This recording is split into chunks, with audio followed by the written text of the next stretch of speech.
Hi, I'm Juliet Abdel, President and CEO of the Cedar Rapids Metro Economic Alliance, and I'd like to welcome you onto our All Politics is Local podcast, sponsored by South Slope. Uncomplicate your life with South Slope by seeking them for internet, television, and phone services. Today's segment, I have a great guest of ours, and that's one of our locally elected mayors for the mayor of Hiawatha, Steve Dobson. Join us to learn more about his journey into office, about all the things that are happening in Hiawatha, and ways that you can become more active and engaged as a resident in our community.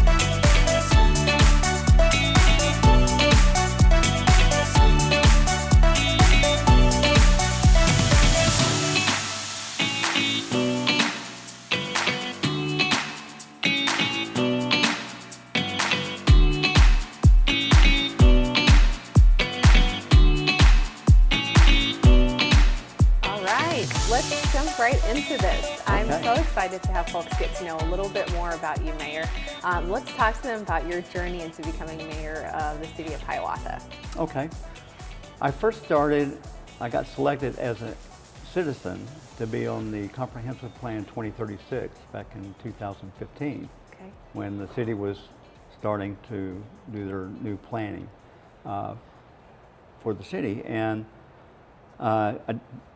I think the only reason why I got what I was told later, how I got chosen, was because I go to council meetings and I was going to different meetings for the city and stuff like that. Too often? And I was, yeah, and apparently they recognized me and found out who I was, so they asked me to be on that committee, and I was. And that was about an 18-month journey. After that, they said, hey, you want to be on the Board of Adjustments? And I said, okay, I'll try that. So I was on the Board of Adjustments, and a funny story about that, one of the first things that we had to analyze was this residents had some therapy ducts. Therapy ducts? Ducts. Okay, this is a thing. Yeah, apparently it was, but, and of course, ducks are considered livestock. Right. In our city ordinances. So they came to the Board of Adjustments to try to get it overridden so they could be grandfathered in and have these therapy ducts. Okay. So we were listening to their story, and the guy has PTSD and some anxiety and stuff like that. And I asked, I said, are the ducks always outside? Because the neighbors were complaining about the quacking. I see, yeah. And he said, yeah, they're outside. They're outside ducks. I said, do they ever come in, like in the wintertime when there's snowstorms and stuff? He goes, oh no, he says, we got two huge dogs and they would just rip them apart. Oh my gosh. And everybody was taken aback. And but anyway, long story short, he had an attorney and a doctor to certify that they were therapy ducks, and we had to allow them. That's pretty interesting. Yeah. I've never, in all my years being in this industry, well, it was new for us too. Yeah, heard that type of a case before. So. Yeah. So anyway, from the Board of Adjustments, they asked me if I'd be interested in running for city council. So I said, okay. I'm sensing a common theme here. So a neighbor of mine, actually, Rob Archibald, lives a street over and down at the end of the block. He was running also. Okay. And we ran against two incumbents. Oh, wow. Yep. I knocked on about 380 doors and trying, introduce myself to the citizens and stuff. And I was across the street from the city library, and I went to knock on this door, and a lady answered, and she said, can I help you? I said, yeah, Steve Dobson, I'm running for city council. And she goes, well, I don't live here. I live in Minnesota, but my brother lives here, but he's at the hospital visiting my husband because he got ill. Oh my gosh. So, but he'll be back in a couple of hours if you want to stop back by. And I said, okay. So I stopped back by a few hours later, and the gentleman came to the door, and I extended my hand to introduce myself. Yes, and he says, I don't shake hands with politicians. Oh. And I said, well, I haven't been elected yet. And we both had a little chuckle. Yeah. Anyway, we sat for about 30 minutes just chatting about all kinds of stuff, getting to know each other, kind of like what we're doing now. And I thanked him for his time, and I said, well, I guess I need to go. So I started walking away. He says, hey, wait, you forgot something. I said, what did I forget? He said, "You forgot to put a sign in my yard." Oh. And I said, "Are you sure?" He goes, "Sure, put it on the corner because I have a corner lot. That way people come every direction and can see it." So after the election, I won. I went back to pick up my sign. Yeah. And he had already pulled it up and put it by his front door. So I knocked on his door to thank him and pick up my sign. And he came and he said, "You can't have your sign." Oh. He said, "You'll run again in 4 more years, and I'll have it right here for you to put back out." That's so sweet. So when I ran for re-election, he had already put the sign out. Yeah. So you already knew you had one vote. Yeah, and then he shook my hand, so that was Oh, good. look at that. You broke the norm with him. Yeah. So my second term, after about a year into my second term, our current mayor at the time, Bill Bennett, asked me to run for mayor. And I said, "I don't know about that. You know, I'm new. I've only spent 5 years on the council." He said, "I want you to continue our momentum and stuff. Sure. I think you'd be a great fit." Yeah. So I talked to my wife, and she was dead set against it. Okay. I don't want everybody complaining, you know, Yeah, and it's bad enough for a you. council Yeah. member, but being mayor, you know, no. I tell people it's, you know, it's not just you that's running, it's your spouse and it's the family. It's the whole that's behind family. you. Yeah. Absolutely. And anyway, she gradually warmed up to the idea, and then I got elected mayor. When I ran unopposed, and that after the election, we got a Christmas card from one of our neighbors that says, "Mayor Dodson and First Lady Deb." So like that? she got that moniker pretty quick. Yeah. So. Oh, that's great. So And here that's you how, are. and here I am. So. What has been, if I were to ask you, what has been some of those projects that stand out to you the most during your time, or things that might be right now in the works or on the horizon that you just are so proud to share or speak to? What would one of those be? Well, the Tower Terrace interchange, Yeah. the first It's a huge diverging one. diamond interchange in our area, was completed while I was on the council and first became mayor, and now we're working on Boyson Road, and Yes. it's nearing completion. Yeah. Originally, it was scheduled to be completed this fall. Mm-hmm. Now we're looking at probably by the end of May it'll be completed, so they're very far ahead of schedule. That's great. And I hear a lot of compliments from constituents and business owners that Oh, I believe it, because they're finally they're open ready back. to, yeah, it's going to be open before it was scheduled to be open. Yeah. We have that. We have a lot of housing going on. We're building about close to 40 to 50 houses a year in Hiawatha, Pretty good size. mostly in our northern corridor. We have some infill in the Air Force Way area off Miller Road.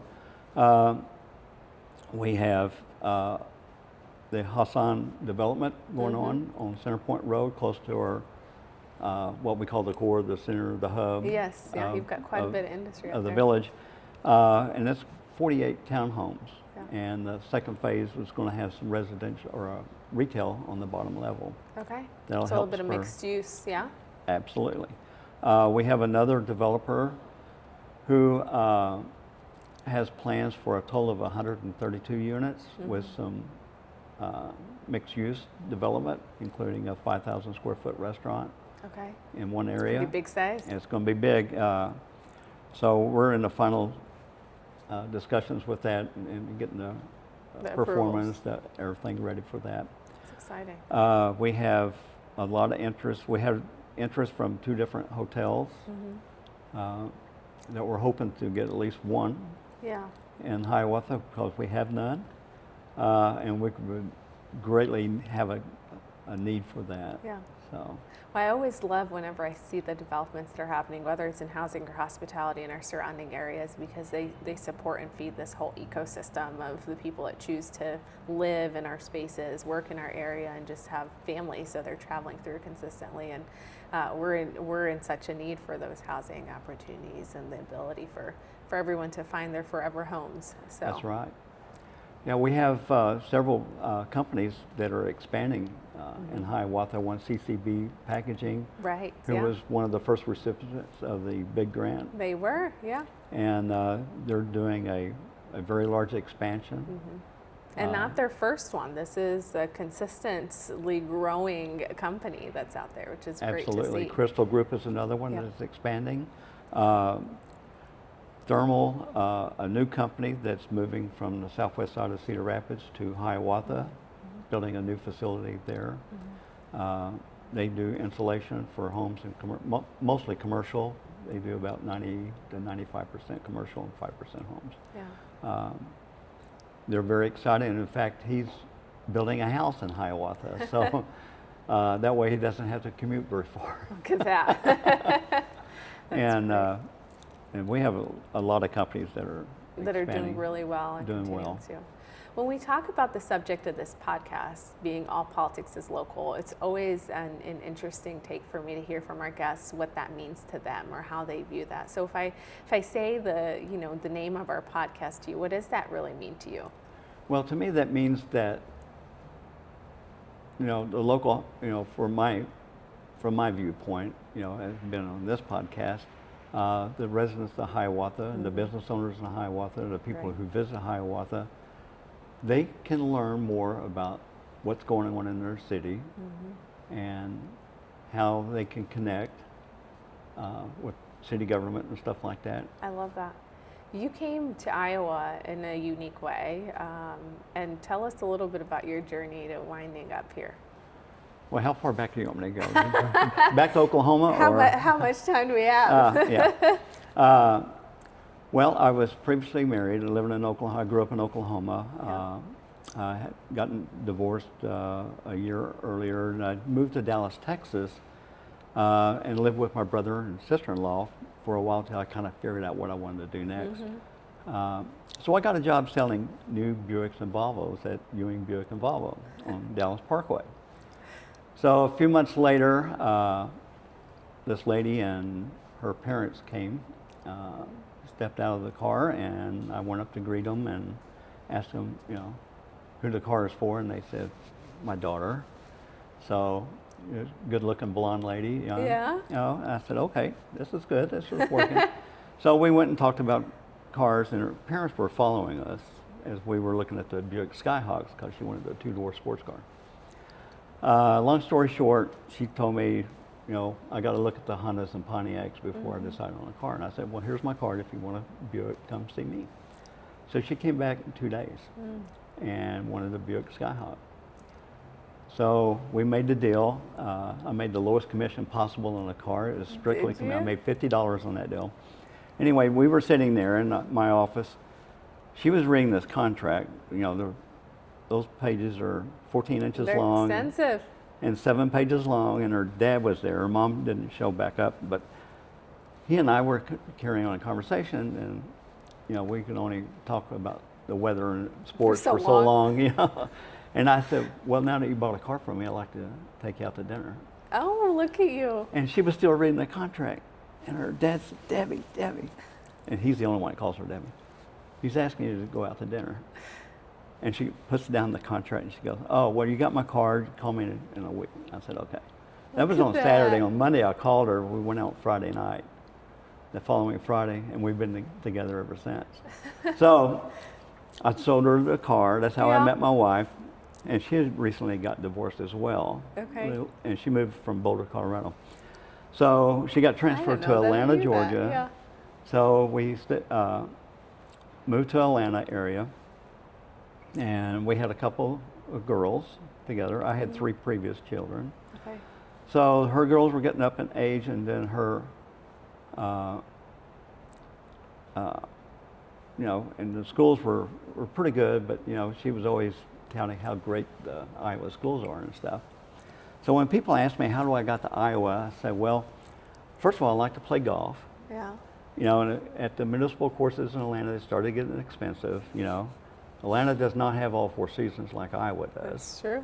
And Oklahoma, we have tornado season and ice storm season. And that's pretty much it. That's pretty much it. In Atlanta, you have pollen season and summer. I like to deer hunt. I like to bow hunt. Trying to get an out-of-state tag for one of these big Iowa bucks is almost impossible. Yeah. So it was that. Then there was one other reason. Oh yeah, my wife's from Iowa. born and raised in Cedar Rapids, and the parents good still to live here. So we decided to move to be Iowa, closer to her to be parents, closer to them, yeah. let the grandparents spoil But the all kids. the other things played into that, I'm sure, Oh yeah, too. absolutely. Yeah. That's too funny. Well, you've always been someone who said yes to opportunity, and as people have come up with ways for you to plug in and apply yourself, you've committed to that. And if you were to give some advice to folks that aren't of that same type of mindset as you, or aren't familiar to the process to get involved in government or serve on different boards and what each of them does, what piece of advice would you give them? Feel free to come to a council meeting. Yeah. You know, or to an open hearing, a public hearing, open house, something that the city's doing. That would be a great first step. We struggle sometimes to get people to come to a council meeting, but you know, usually when people come to a council meeting, they have something to gripe about. So we, you know, have to look at both sides of that. But we do have a lot of people that come. Very seldom do we get somebody that speaks against something. We have a great city, and residents and business people. People just need to not be afraid. You know, I think that it's a stigma that citizens have. Well, if I go to a council meeting and I speak out about something, then, you know, it's recorded. You know, it's, yeah, they're going to hear it, see it, and what happens next, right? You know, they don't want to. They want to be anonymous. Yeah. So, and I started, you know, to help people get over that fear. I started Coffee Talk with the mayor. Okay. Soon after I became mayor, and the second Thursday of every month at Roaster's Coffee Shop there on Center Point Road in Hiawatha, from 7 a.m. to 9 a.m. You can come in and buy a cup of coffee and come sit and talk with me about anything you want to talk about. It's a nice informal. I don't care if you have a complaint. I look at an opportunity. Yeah. I talk to people from all over Iowa. I've talked to one gentleman who's from Manchester. He comes in all the time, and he'll sit and talk with me. And he's a farmer, but he's coming here for ag business in downtown Cedar Rapids.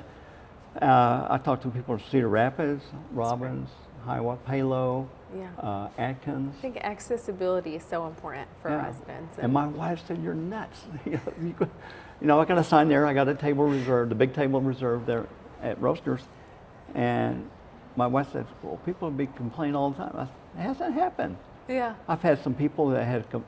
I did have a couple of ladies, elderly ladies, came in complaining about a neighbor in a rental house that had, the grass was like but not so much 2 feet complaining high. about the things that are happening. And they didn't know council. how to. They didn't know how to do that. Sell that. So I got with our community director, Kesha Billings, and we got that situation taken care of. You know. I always think it's so great because sometimes they can go to a council meeting, they can watch a replay of the council meeting, they can see it online, but it could be a setting that is either hard to get to or they're just not comfortable. And so this is just a casual way that they can get to know you and ask you those direct questions and kind of share with you those concerns that they have. We've talked through a lot of your background, right? Like your journey into the marriage that you're presently in today with your beautiful wife, and 40 years, May 1st. 40 years. That's right there. That's this weekend. Friday. Are you going to do anything? We'll probably, she wants to go to, if the weather's nice, we'll go to Pella to look at the tulips. She enjoys going to Pella, so we'll do that. We'll also maybe take in a movie if the weather's bad. If she wants to do a movie, then we'll go out to eat at a restaurant. So. Well, that sounds like a nice time.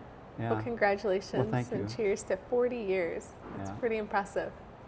Yeah. So we've heard about your amazing marriage, that you've now set the bar for anyone to tell me a story for it to be just as just as creative with how you landed that proposal. Yep.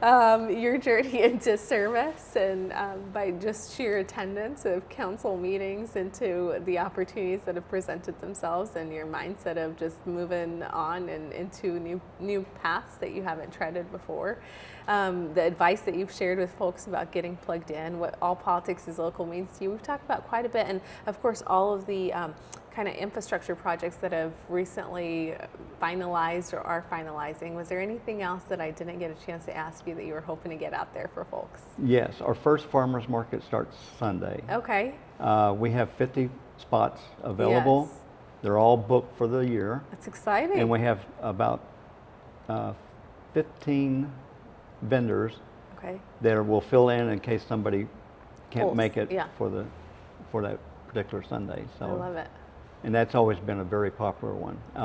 Also in the works, we have, in a line with the farmers market, we may experiment with a market after dark. Okay. So we may try one or two of those this year. Also in the works, we have planned a fishing pond, a 5.2 acre fishing pond at Clark Park. Yeah. That's in the works. We're working with the DNR on water quality and EPA and, for that. The DNR has been very excited about this project. Sure. It'll be a fishing pond. It'll have access for people with disabilities to be able to fish. So they have wheelchair access to a pier. Okay. Then we'll have other little peninsulas coming around the park, around the lake, that people can fish off. So they have plenty of room to fish. Is it catch and release, or? It catch and keep if you want. Okay. Yeah. What kind of fish is that? Well, the DNR is going to stock it for us. Okay. So there's going to be bass. There's going to be sunfish of some type, bluegills probably, some crappie, and then hopefully trout. So it's going to be deep enough to sustain trout. Yeah. And then when's that? Okay, now you get my attention. See, you start talking about the things outdoor and nature, and then I'm all ears. When is that set to? Well, we'll start construction this fall. Okay. And so be ready in the spring. Right, and we'll add another parking lot on the north, or actually the southwest corner of the park. So additional parking there. So they'll start pushing dirt hopefully this fall. So we'll get that started. Stay tuned. Yeah. So it'll take about a year and a half. Yeah. It'll be the only fishing pond within a city that in our area. I think it's fun. We've gotten a lot of great feedback for that. Absolutely, I can see why.